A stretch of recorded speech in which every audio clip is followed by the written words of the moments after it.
We're getting new details now in a disturbing murder case out of California. A 10-year-old boy, 10 years old, think of this, accused of shooting and killing his white supremacist father. The boy now undergoing psychiatric evaluation. His defense team looking into a possible insanity defense. Well, the boy's case described as rare, very unusual because of his age. David Wohl is a defense attorney. He joins us. David, you're the guy who told me about this case. Tad Nelson joins us as well, former prosecutor and defense attorney. David, let me start with you.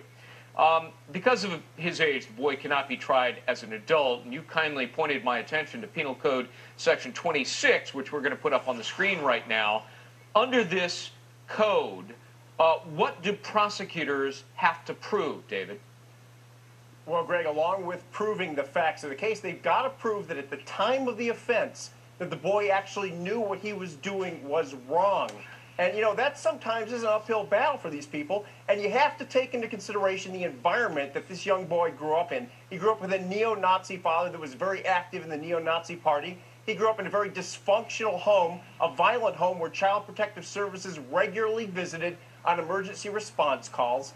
That type of environment can sort of breed a feeling in a child that violence is simply okay and there's nothing wrong with it. So that when he pulled the trigger, he didn't appreciate right from wrong, and so that's very similar to an insanity defense where you have to prove basically he didn't understand general right from wrong. Right. So my guess is, even though this is charged as a murder, it may end up being something more like a manslaughter, Greg. Tad, the father was the head of this white supremacist group. They are very prominent, unfortunately. Carried a swastika flag. You know, he led these neo-Nazi rallies outside a synagogue and a day labor site. I mean, just awful stuff. How much of that, however, will be relevant and admissible, if at all? Well, it's all going to be relevant. The admissibility is always going to be a question.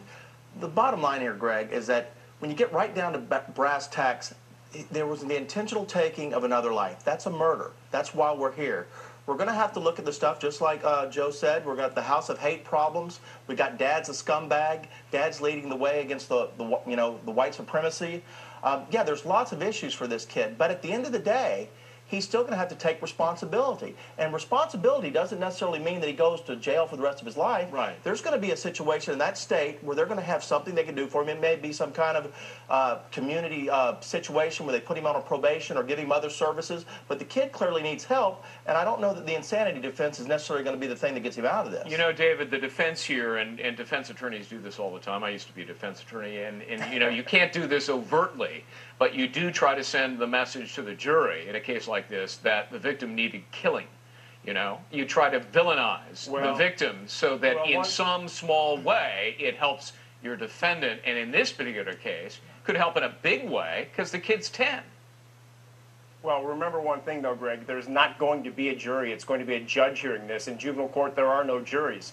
But, yes, you know, I spent nearly 20 years working in that very court where this boy is charged, Riverside County Juvenile Court.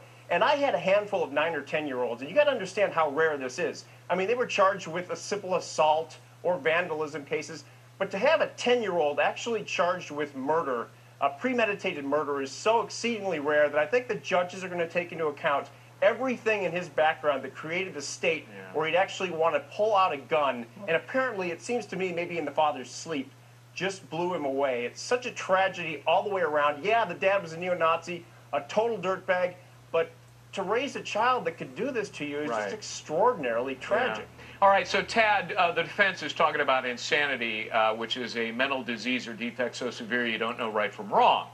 In this particular case, to support that, would you try to introduce evidence, and apparently there is some, that this kid was abused chronically by his father and neglected? Without a doubt. You're going to take all the stuff about the abuse and neglect from the family, but just as important as that, this kid has a history of violent activity, a history of aggressive behavior, thrown out of several schools. This kid has always been a problem child.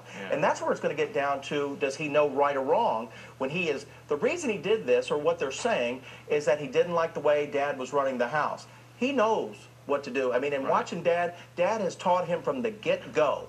When you have a problem, you go out there, you make it happen. That's what this kid did that night. Okay. He had a problem. He took care of it. Sad case. Tad Nelson, David Wohl, good to see you both. Thank you. Thanks.